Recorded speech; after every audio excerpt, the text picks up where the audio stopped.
واجب الاحترام ذوی الاحتشام معزز و مکرم سامعین، عالی مرتبت علماء کرام، منتظمین مجلس ہذا، السلام علیکم ورحمۃ اللہ وبرکاتہ۔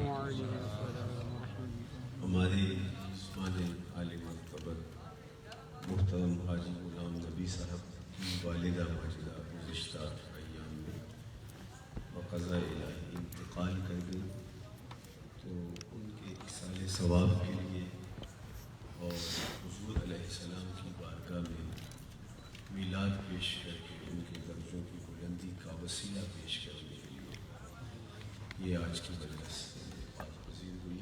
اللہ مرحومہ کو کروٹ کر جنت کی بہاریں نصیب فرمائے، ان کی قبر کو وسیع، کشادہ، منور، خوشبودار اور ہم سب کو اخروی زندگی کی بہتریاں اور دنیاوی زندگی کی خوبصورتیاں عطا فرمائے۔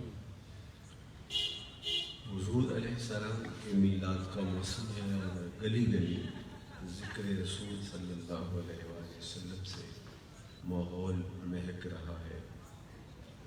کائنات میں اتنا تذکرہ کبھی کسی کا ہوا نہیں جتنا میرے حضور کا ہو رہا ہے۔ میرے امام نے کہا تھا کہ کان جدھر لگائیے تیری داستان، گھر گھر انہی کے نام کا تراغن ہے، ہر زبان پہ انہی کے نام میں ہے، محبتوں کا ایک جہاں آغاز ہے، اور آقا کریم علیہ السلام کی محبتیں ہماری روحوں پہ لکھی ہیں، ہمارے قلوب پر مرتسم ہے، اور یہ نقوش کبھی بھی دھندلے نہیں پڑ سکتے۔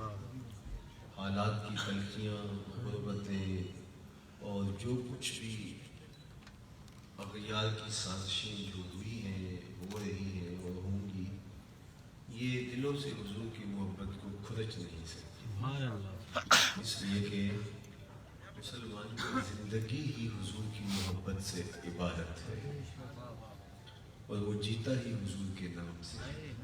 اس کی زندگی کا کل سرمایہ آقا کریم کا اسم گرامی ہے۔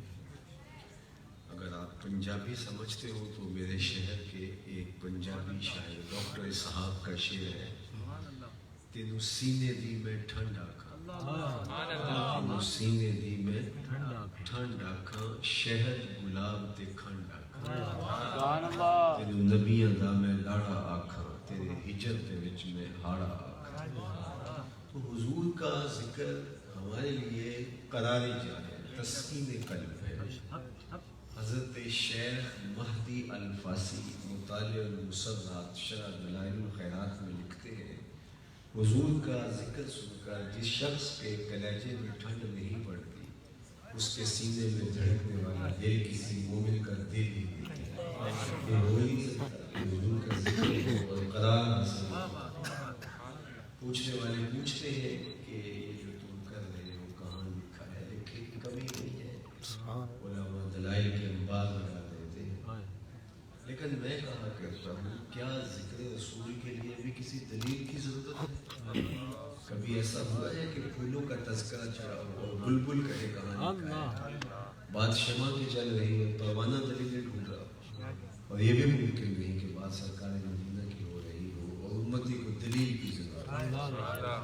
محب کے لیے اس سے بڑا سرمایہ ہی کوئی نہیں کہ کوئی اس کے محبوب کا ذکر چھیڑ دے۔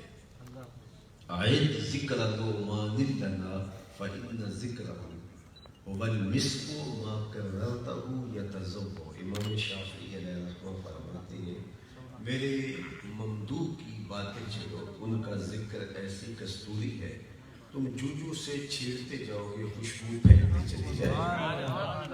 تو محب کو تو ذکر محبوب تسکین دیتا ہے، قرار قلب کا ذریعہ بنتا ہے۔ مطرب سے کہو کہ چھیڑے ذرا اس جان تمنا کا قصہ، مطرب سے کہو کہ چھیڑے ذرا اس جان تمنا کا قصہ، فرقت کے بھیانک لمحوں میں کچھ دل کو سہارا ہوتا ہے۔ یہ تو ہمارے لیے ایک سامان راحت ہے۔ اور آؤ میں تمہیں ایک مجلس میں لے چلوں جو صحن مسجد نبوی میں انعقاد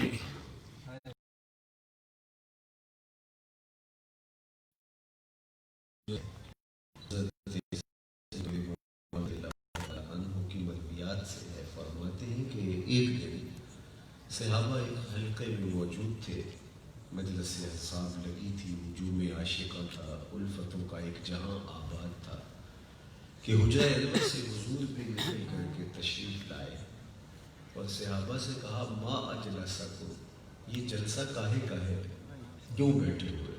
آپ سبھی کو پوچھ سکتا ہے نا کہ کیوں بیٹھے ہو، مقصد کیا ہے؟ تو آپ سے کہیں گے نا ہم حضور کا ذکر سننے بیٹھے۔ سبحان اللہ۔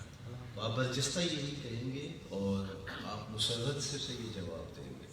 تو حضور علیہ السلام تشریف لائے تو پہلے بھی مجالس منعقد ہوا کرتی تھی، تو حضور نہیں پوچھتے تھے کہ کیوں بیٹھے ہو، پتہ ہے جی ذکر و اذکار میں لگے، لیکن آج حضور اسپیشل تشریف لائے اور کہا ما اجلسکم، یہ کس چیز نے بٹھایا ہے، جلسہ کاہے کا ہے، مقصد جلوس کیا ہے، کیوں بیٹھے ہو؟ تو انہوں نے جو جواب دیا وہ یہ تھا جلسنا ندعو اللہ ونحمدہ علی ما ہدانا لدینہ ومن علینا بک، ہمارے بیٹھنے کا مقصود یہ ہے کہ ہم اللہ سے دعائیں مانگ رہے ہیں، اس کا ذکر کر رہے ہیں، اس کی حمد کے ترانے پڑھ رہے ہیں، اس بات پر کہ اس نے ہدایت دین عطا کی اور آپ کی صورت میں ہمیں ہادی نصیب کر، آپ جو مل گئے تو اس وجہ سے ہم شکرانے کی مجلس سجائے بیٹھے۔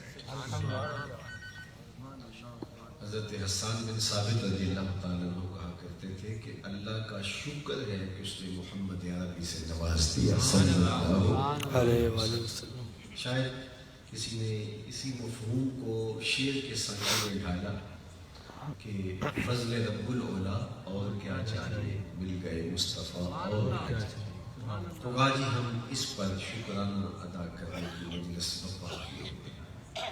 تو بات تو سادہ سی تھی نا، کیوں بیٹھے ہو؟ کہا جی آپ کا ذکر کر رہے ہیں، اللہ کی حمد بول رہے ہیں، تسبیح و تحلیل کر رہے ہیں، اللہ کے نام کے ترانے پڑھ رہے ہیں۔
عرض کر رہا تھا کہ مجلس اصحاب جمی تھی، ہجوم عاشقہ تھا، تو حضور تشریف لائے اور انہوں نے کہا کہ تم کیوں بیٹھے ہو، تمہارے بیٹھنے کا مقصود کیا ہے، یہ جلسہ کرنے کا ہے۔ انہوں نے جو جواب دیا وہ یہ تھا کہ ہم اللہ کی حمد بول رہے ہیں، اس کا ذکر کر رہے ہیں، شکرانہ ادا کر رہے ہیں اس بات پر کہ اس نے ہمیں ہدایت عطا کی، دین اسلام کی، اور آپ کی صورت میں ہمارے اوپر احسان ہوا۔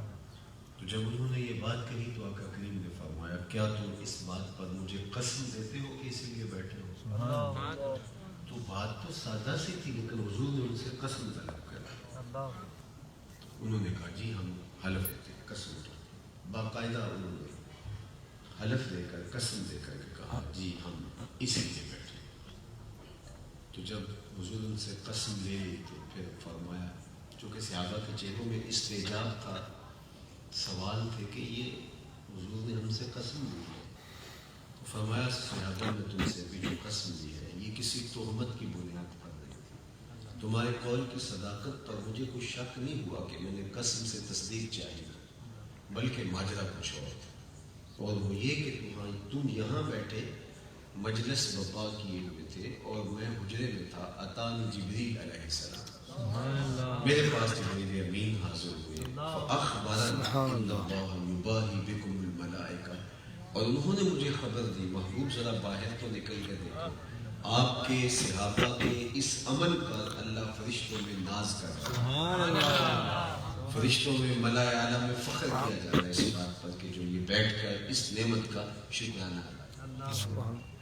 تو بتاؤ کہ یہ کیسا عمل ہے کہ جس پر رب ہو کے ناز کر رہا ہے۔ اللہ کی رحمتوں سے کوئی بعید نہیں کہ آج کی مجلس بھی قبول کر لی جائے، اور اللہ ارشاد فرمائے کہ دیکھو صدیاں بیت گئی، یہ آج بھی بیٹھ کے میرے رسول صلی اللہ علیہ وآلہ وسلم کی آمد پر شکرانہ ادا کریں، اس احسان کو بھولے نہیں، تو یہ میری اور آپ کی بخشش کی ضمانت بن جائے۔ باقی جہاں تک اس شکرانے کا حق ادا کرنے کی بات ہے تو یہ ایک شب کی محفل کیا ساری زندگی بھی گزار دے حق کے شکر پہ بھی ادا کرو۔ حضور کی صورت میں جو انعام خدا بندی ہمارے اوپر ہوا ہے اس نعمت کا شکرانہ، اس کا حق ادا کرنا یہ ہمارے بس کی بات نہیں، یہ تو ہم اپنی محبت کا اظہار کرتے ہیں۔ میں تو یہ بات کہا کرتا ہوں ہمارے بدن پہ اتنے بال نہیں ہیں جتنے رسول اللہ کے احسانات ہیں، ہمارا بال قرض رسالت میں جکڑا ہوا ہے، تو ان کی صورت میں اللہ نے ہمارے اوپر انعام کیا، کرم نوازی فرمائی۔ دیکھیے آپ نے علماء سے سنا، میری کوئی بات نئی بات تو نہیں ہوگی، کوئی انداز میں کوئی ایسی بات ہوئی تو وہ الگ ہے، آپ ساری چیزیں علماء سنتے۔ سکا باپ اپنی بیٹی کو اپنے ہاتھوں سے زندہ ترگور کر دیتا ہے، یہ قرآن نے بتایا، اسے جب خوشخبری ملتی کہ تیرے یہاں بیٹی پیدا ہوئی تو اس کا منہ سیاہ ہو جاتا ہے، آگ میں بچانے کا ایک ہی راستہ تھا اس کے پاس کہ اس کو زندہ ترگور کر دے، اور اگر وہ زندہ ترگور نہیں کرتا تو اس معاشرت میں سر اٹھا کے چلنے کے قابل نہ ہوتا۔ اپنے ہاتھوں سے بیٹیاں زندہ ترگور کرتے تو یہ کتنا بڑا ہے۔